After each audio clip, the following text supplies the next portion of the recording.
মুক্তির দ্বিতীয় সপ্তাহে এসে হলিউড ইন্ডাস্ট্রিতে অপ্রতিরোধ্য অবস্থান জানান দিল গারফিল্ড। দ্বিতীয় সপ্তাহে যুক্তরাষ্ট্রের 4108টি প্রেক্ষাগৃহ থেকে $1,40,00,000 আয় করেছে সিনেমা। বিপরীতে তৃতীয় অবস্থানে রয়েছে ফিউরিওসা। 3864টি প্রেক্ষাগৃহ থেকে সিনেমাটির দ্বিতীয় সপ্তাহে আয় $1,07,00,000।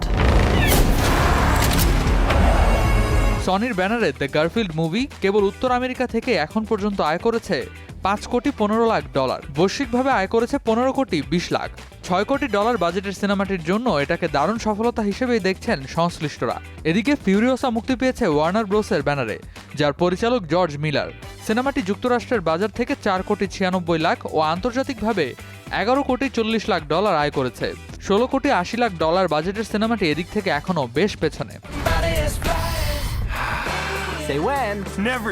যদিও গারফিল্ড প্রতিযোগিতায় প্রথমে চলে এসেছে, তারপরও হলিউড বক্স অফিসের জন্য টিকিট বিক্রি গত বছরের তুলনায় কমেছে। গত বছরে একই সময়ের তুলনায় হলিউডের আয় এখনও 24% কম। বিশ্লেষকরা মনে করছেন হলিউড সিনেমায় গতি আনার জন্য ব্যাপকভাবে কাজ করা দরকার। এদিকে ফিউরিওসাকে পেছনে ফেলে দ্বিতীয় অবস্থানে উঠে এসেছে ইভ। জন ক্র্যাসেন্সকি পরিচালিত ও রায়ান রেনল্ডস অভিনীত সিনেমাটি 3873টি প্রেক্ষাগৃহ থেকে $1,08,00,000 আয় করেছে।